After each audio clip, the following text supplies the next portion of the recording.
찬송가 446자입니다. 줌성에는 참 기쁨 없도다. 날 사랑하신 주 늘 계시옵소서. 기쁘고 기쁘도다. 항상 기쁘도다.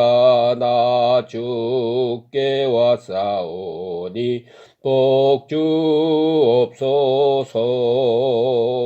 나 주께 왔으니 복 주시옵소서. 주 함께 계시면 큰 시험 이기네. 기쁘고 기쁘도다. 항상 기쁘도다. 나 주께 왔사오니 복 주옵소서. 주 떠나가시면 내 생명 헛되네.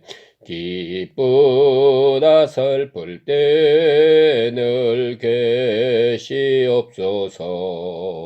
기쁘고 기쁘도다.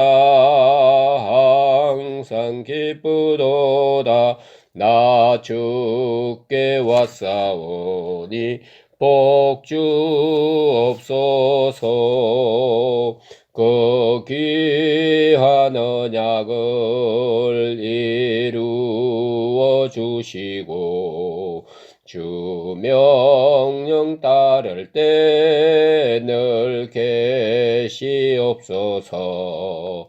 기쁘고 기쁘도다. 항상 기쁘도다. 나 주께 왔사오니 복 주옵소서.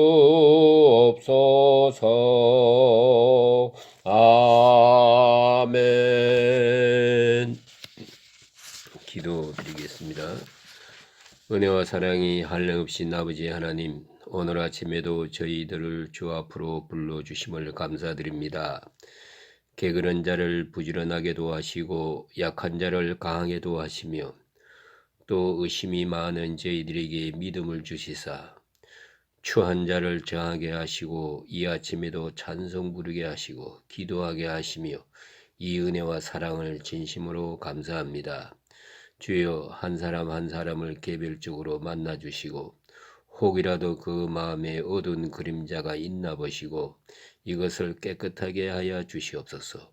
원컨대 우리와 하나님 사이에 조금도 맥힌 것이 없이 도와주시며 아직도 회개하지 못한 것이 있으면 회개하게도 하며 또 끊어버리지 못한 것이 있으면 끊어버리고 또 버려야 할 것은 깨끗이 버리면서 하나님과 나 사이에 직접적이고 종말적이고 그리고 완전한 관계를 이루어 주와 나 사이에 깊은 사귐이 있는 은혜의 아침이 되게 하여 주시옵소서.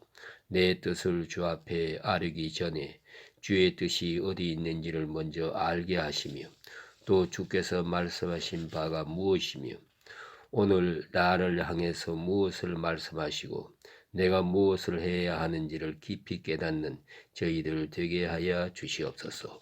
오늘 주신 말씀을 그 어느 말씀이든지 성령으로 감화해서 내게 감동을 주시고 깨닫게 해주시는 바가 있게 하옵소서. 그 말씀을 꼭 붙들고 이대로 살고 이대로 열매 맺게 하여 주시옵소서. 주여, 오늘도 하나님 말씀이 바로 전해지게 하시고 듣는 이로 하여금 마음 문을 열어주시고 구원과 생명의 역사가 있게 하옵소서. 오늘 이 하루의 모든 삶을 주님께 의탁하옵고 예수님의 이름으로 간절히 감사하며 기도합나이다. 아멘. 오늘 주신 말씀은 빌립보서 4장 14절에서 20절까지 봉독해 드리겠습니다. 그러나 너희가 내 괴로움에 함께 참여하였으니 잘하였도다. 빌립보 사람들아 너희도 알거니와 복음의 시초에 내가 마게도냐를 떠날 때에 주고받는 내 일에 참여한 교회가 너희 외에 아무도 없었느니라. 데살로니가에 있을 때에도 너희가 한두 번 아니라 한 번뿐 아니라 두 번이나 나의 쓸 것을 보내었도다. 내가 선물을 구함이 아니요 오직 너희에게 유익하도록 풍성한 열매를 구함이라. 내게 모든 것이 있고 또 풍성한지라. 에바브로디도 편에 너희가 준 것을 받음으로 내가 풍족하니 이는 받으실 만한 향기로운 제물이요 하나님을 기쁘시게 한 것이라. 나의 하나님이 그리스도 예수 안에서 영광 가운데 그 풍성한 대로 너희 모든 쓸 것을 채우시리라. 하나님 곧 우리 아버지께 세세무궁하도록 영광을 돌릴지어다. 아멘. 예, 이미 말씀드린 바와 같이 빌립보 4장 오늘 본문 같은 것은 부록적인 그런 말씀이라고 볼 수 있겠습니다. 바울은 지금 로마 감옥에 있습니다. 그런데 빌립보 교인들이 바울을 지극히 사랑해서 본교의 목사님인 에바브로디도 편에 성금을 보내주었습니다. 돈만 보낸 것이 아니고 직접 가서 한겨울 동안을 지내면서 사식을 드리고 옷도 드리고 이렇게 하면서 한겨울 동안 봉사해 달라고 본교의 목사님을 보냈습니다. 그런데 그 목사님 에바브로디도는 로마에 가서 기후가 달라서 있는지 그만 병이 걸렸습니다. 죽을 지경이 됐을 때 바울은 지금 큰 근심을 했어요. 만약 여기서 에바브로디도가 죽으면 자기 위에서 여기까지 왔다가 죽는다는 것은 참 마음 아픈 일입니다. 또 빌립보 성도들도 이거 바울을 위해서 보냈다가 바울에게 큰 근심을 끼친 것 같고, 또 에바브로 자신을 볼 때는 내가 좋은 일 하면서 어쨌든 이렇게 많은 사람들에게 근심을 끼치는 사람이 됐나, 그런 고민이 있었던 것 같아요. 예, 그 하나님 앞에 간절히 기도하는 중에 병이 나았습니다. 그래 이제 에바브로디도를 다시 빌립보로 돌려보냅니다. 그러면서 에바브로디도 편에 감사 편지를 썼습니다. 이것이 빌립보서입니다. 그래서 그 주제 자체가 감사와 기쁨, 은혜 이런 것으로 일관되어 있습니다. 그래서 빌립보서를 가르쳐서 희락의 복음이라고 합니다. 이것은 일반적인 은혜, 하나님과 우리와의 관계에서 오는 아주 큰 은혜만이 아니고 구체적으로 아주 현실 속에 있는 은혜를 말하는데 특징이 있습니다. 왜냐하면 이렇게 귀한 선물을 받았기 때문입니다. 이 사실을 오늘 본문에서 이렇게 칭찬하고 있습니다. 오늘 본문의 내용을 보세요. 14절에서 이렇게 말합니다. 나의 괴로움에 함께 참여하였으니 잘하였도다. 예, 괴로움에 함께 참여했다. 그런 말이에요. 함께 참여한다. 이게 순코이노니아. 이 순이란 말은 함께란 말이고 코이노니아란 교제란 말입니다. 함께 교제한다. 그런 뜻이 있습니다. 그래서 빌립보서 1장 7절에 보면은 너희가 나의 은혜에 참여했다. 이런 말을 했어요. 사도 바울은 지금 감옥에 있는데 그 감옥 생활을 그는 은혜로 해석하고 있습니다. 사실이지요. 그거 아무나 하는 게 아니지요. 아무나 순교하고 싶다고 합니까? 예, 아무나 예수 이름으로 고난당하고 싶다고 당할 수 있는 일은 아니지요. 문제는 바울은 은혜가 충만한 사람이기 때문에 로마 감옥에서 그리스도를 위해 고생하는 것을 은혜라고 생각했어요. 그래 너희가 나를 위해서 걱정을 하고 성금을 보내주었으니까 은혜에 참여한 것이다. 또 오늘 본문에서는 14절에는 나의 괴로움에 참여했다. 역시 그래요. 이 사랑이라는 것은 기쁨에도 참여하고 고통에도 참여해야지요. 좋은 일에도 참여하고 언짢은 일에도 참여해야 되는 것입니다.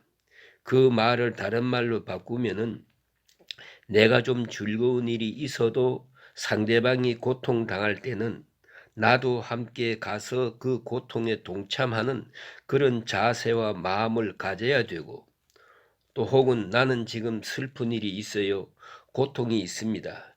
지금 잠을 이루지 못할 만큼 괴로워요. 그러나 내 사랑하는 사람, 내가 좋아하는 사람이 기쁜 일을 당했다 하면은 내 고통 다 잊어버리고 가서 함께 기쁨에 동참하고 축하하고 그래야 되는 거예요. 그런데 뭐 기쁜 일이 있어서 오라 하면은 영 갈 기분이 아니에요. 내가 지금 내 처지가 어느 정도인데 뭐 이런 일에 내가 참여하나, 이렇게 하면은 안 되지요. 예, 그건 사랑이 아닙니다. 사랑은 기쁜 일에도 동참하고 슬픈 일에도 동참하고 함께 참여한다는 것. 예? 장소와 공간을 달리해서 시간을 달리해서 언제든지 언제든지 간에 거기에 내 마음이 함께 있어야 그것이 진정한 의미에서의 사랑이다 하는 말입니다. 그 리차드 리버라고 하는 학자 유명한 책이 있습니다. 세계적으로 명작인데요.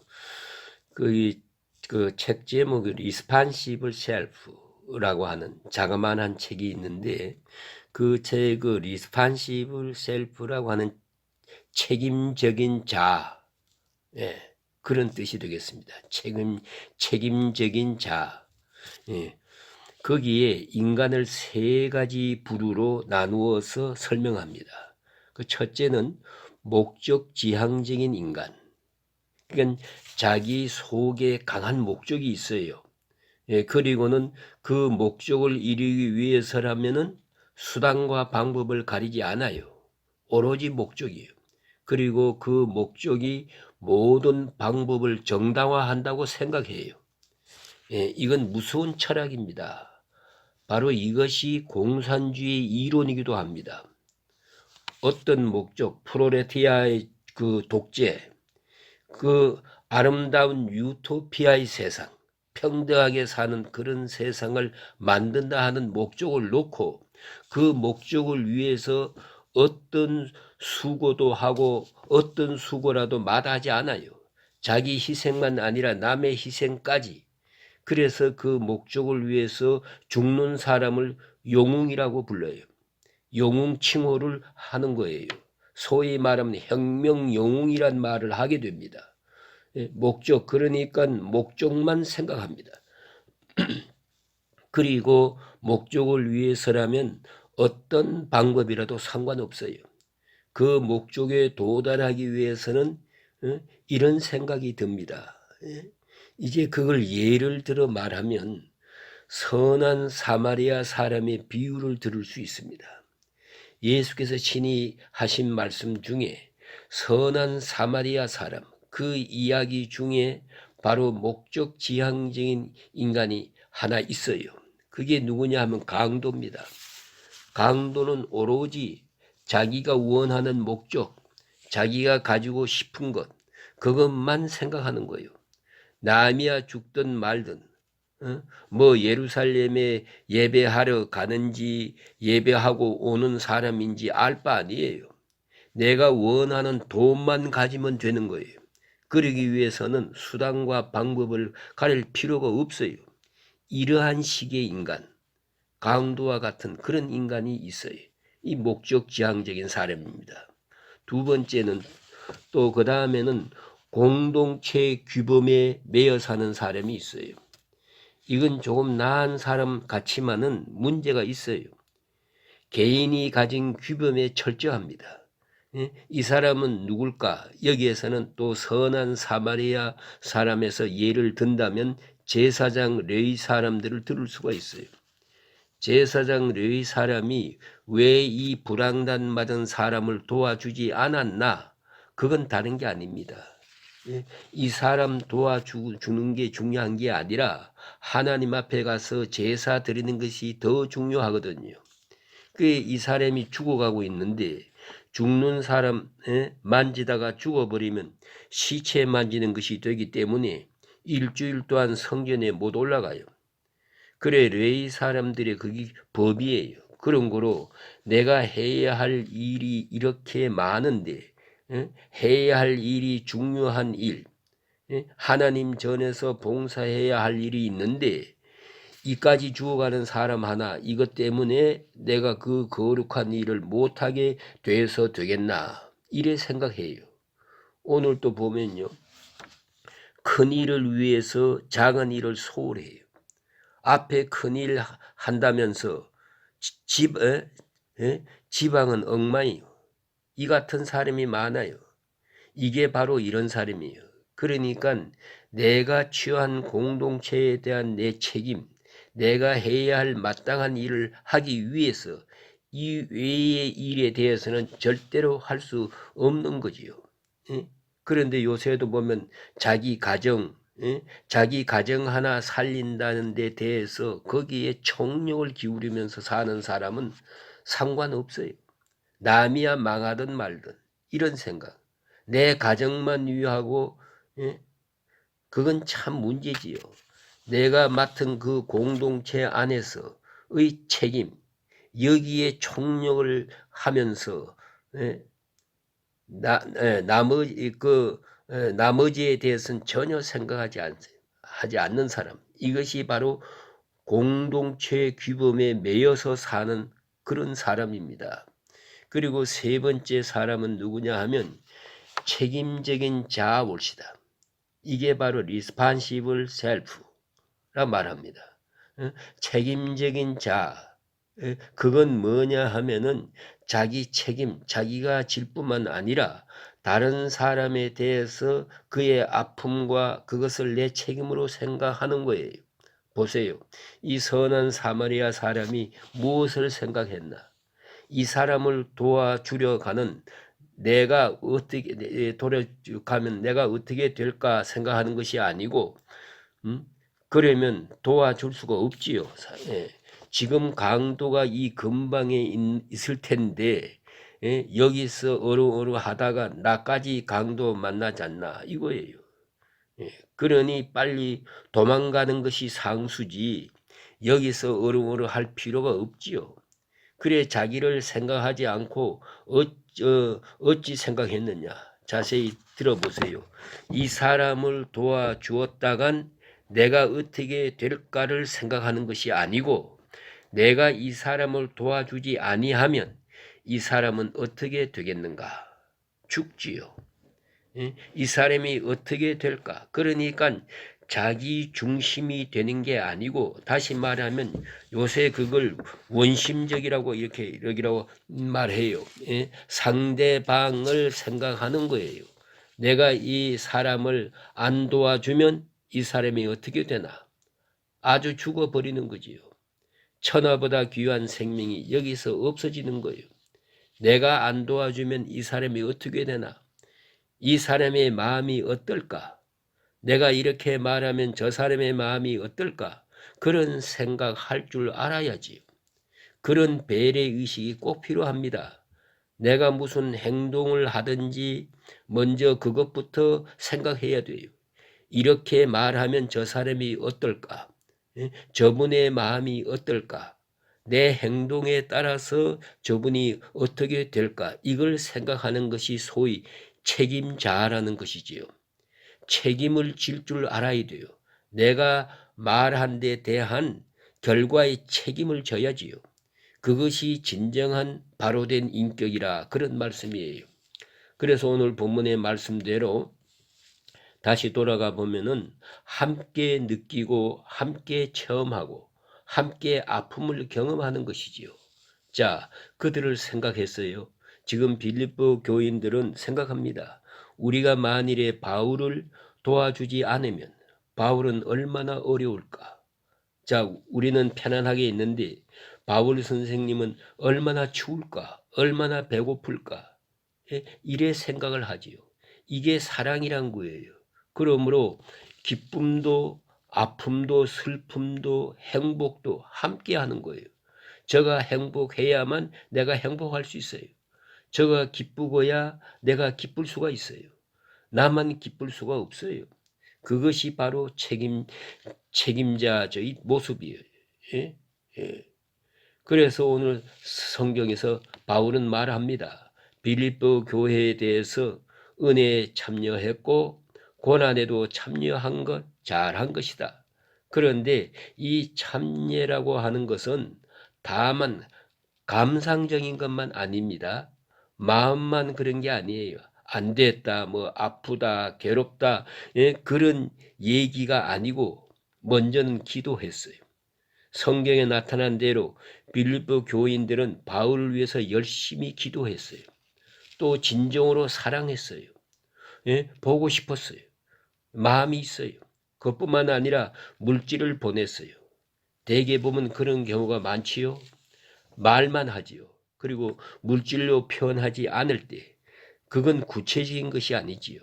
구체적인 사랑이란 반드시 육체적으로 물질적으로 표현되어야 되는 것이지, 예, 그것이 없이 말만 가지고 하는 그런 사랑은 진정한 의미에서 사랑이라고 할 수 없다는 것입니다. 그런데 오늘 본문 말씀에 재미있는 말씀 하나가 있어요. 마게도니아를 떠날 때부터 주고받는 일에 참여한 이가 너희밖에 없느니라. 주고받았다는 말, 이 말을 영어로 give and take, 예? 주고받는 일에 참여했다. 이 주고받는다는 말이 너무 아름다운 일입니다. 이건 인간적 관계를 말하는 거예요. 이건 상호적이고 여러분 주고받는 일이 있어야 인격이 보존되는 것입니다. 만일 주기만 하고 주는 입장이 그래 되면은 왕이 되는 거예요. 받는 사람은 거지가 되는 거고, 만일에 받기만 하면 사람이 비굴해져요. 가만히 보면 그렇지 않습니까? 어떤 분들은요, 자기는 주기만 하는 사람으로 알아요. 주면서 하는 얘기가 주어도 끝이 없구만. 그래 주는 사람으로만 생각해요. 그렇지? 예, 그렇지. 언제든지 잊지 말아야 합니다. 우리 마음 속에 주었지요? 다시 한번 생각해 보세요. 받은 것이 더 많습니다. 그 생각을 하지 아니하면요, 당신은 준 게 아니에요. 이걸 알아야 됩니다. 우리가 아이들을 위해서도요, 생각해 보세요. 아이들을 위해서 수고해요. 수고하지만 나는 수고했지. 기저귀 채워주고 우유 주고 수고했지요. 요것만 생각하면 안 되지요. 본전 찾았지요. 그 예쁜 것 보면서 벌써 거기서 미천다 찾은 거예요. 이제 뭐 더 효도 받을 것도 없습니다. 다 받았다고요. 가만히 생각해 보세요. 주기만 했다고 생각하면 안 돼요. 받은 것이 더 큽니다. 나는 너희들을 볼 때마다 좋고 좀 피로하다가도 내 얼굴만 보면 눈이 번쩍 뜨이고 너무 행복하다. 이걸 잊지 말아야 돼요. 또 그리고 말도 해야지요. 그러니까 주고받는 일에 균형이 이루어져야 돼요. 주기만 하면 폭군이 되고요. 받기만 하면 거지가 되는 거예요. 그런 거로 주고받는 일이 아주 중요한 것입니다. 그래서 줄 때 함부로 주면 안 돼요. 조심스럽게 주면서 사실은 내가 드리고 있지만 받는 것이 더 많습니다. 받은 것이요. 주고받는 일에 참여한 교회가 너밖에 없다. 대단히 중요한 말이에요. 그래서 고린도전서 9장 11절에 보면 바울은 그랬어요. 이런 말을 합니다. 신령한 것을 주고 물질로 받았다. 그런 얘기를 해요. 너희가 나에게 얼마간의 물질을 주었다. 그런데 나로부터 신령한 영생을 받았다. 신령한 것을 주고 물질을 받기로 소니 무엇이 잘못됐냐 이렇게 말합니다. 언제든지 받는 것이 더 크다 하는 마음 속에 가지고 살아야 돼요. 그게 은혜지요. 예? 그게 그리스도인입니다. 예? 그 유명한 프랑스의 천재 화가인 그 밀레의 만종, 밀레라고 하는 그 작가가 그림을 잘 그렸지만은 별로 처음에는 인기가 없었어요. 이 사람은 가난해서 그림을 그릴 데가 없어서 그림을 부엌에서 그렸어요. 또 식구가 많았대요. 먹을 것도 없고 밀가루도 없고 또 불 지필 것도 없어서 온 식구가 꼭 끌어안고 이렇게 추위를 이겨야 했답니다. 아주 비참하게 지냈어요.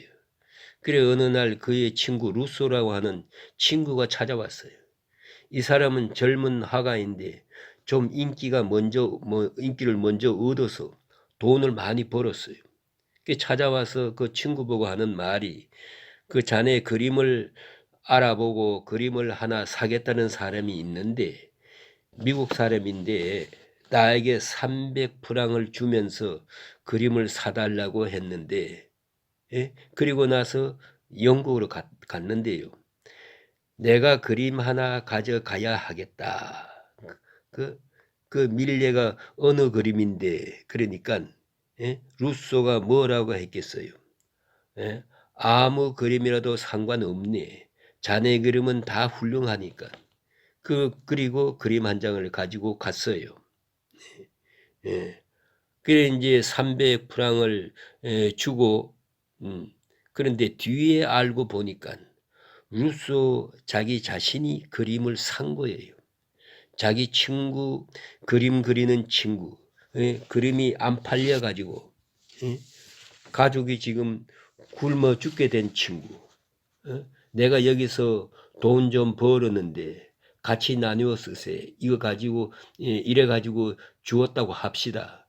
밀레가 안 받아요.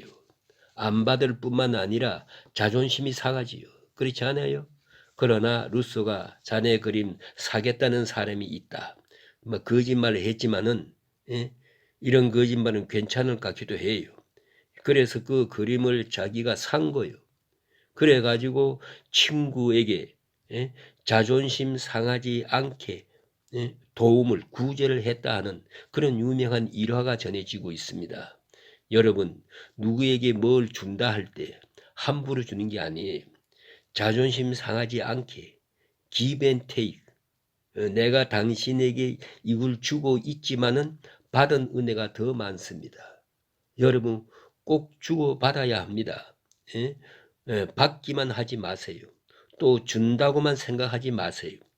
또 물질과 물질로만 하는 게 아니에요. 정신적으로 받고 물질을 주고 물질을 받고 정신을 주고 정신으로 주고 주고받는 일의 균형을 잡아야 그것이 인격적인 사랑이 됩니다 하는 것입니다. 바울은 오늘 본문을 자세히 보면 조금 야속한 느낌을 받은 것 같아요. 사방에 다니면서 복음을 전했는데 빌립보 교회 외에는 바울에게 물질을 준 교회가 없거든요. 그것을 여기서 말합니다. 그러니 빌립보 교회를 칭찬하는 것은 좋지만 다른 교회는 매도하고 있단 말입니다. 그런 결과가 되는데 하여튼 그렇습니다. 정말로 은혜 받고 감사한 일이 있으면 그걸 우리가 좀 보답하는 일이 있어야지요. 그러면서 바울은 말합니다. 역시 바울은 참 IQ가 높아요. 내가 이렇게 말한 것은 선물을 구함이 아니요. 그 다음에 또 한 가지는 바울의 그 수용적 심성입니다. 아름다운 것이 너희가 보낸 것으로 인하여 나는 풍족하고 뭘 풍족하겠어요. 그러나 풍족한 마음을 가졌어요. 받아들이는 마음이 이렇게 넉넉해요. 그래서 풍족하다. 그 다음에 향기로운 재물이요. 빌립보 교인들이 바울에게 준 것이지만은 그리스도인으로 주었기 때문에 주의 종에게 드린 것이어서 이것은 향기로운 재물이요. 하나님을 기쁘시게 하는 것입니다. 이렇게 신학적 의미를 해석하고 있는 것입니다. 바울을 기쁘게 했기 때문에 이제 하나님께서 채워주시리라 그랬어요. 오늘 본문에 보니까 풍성한 대로 너희 쓸 것을 채우사 30배, 60배, 100배로 채워주실 것이다. 이렇게 말씀하십니다. 너희 모든 것을 너희 행위를 아시고 내 중심을 아시고 내 뜻을 아셨기에 하나님이 아시고 하나님이 채워주신다.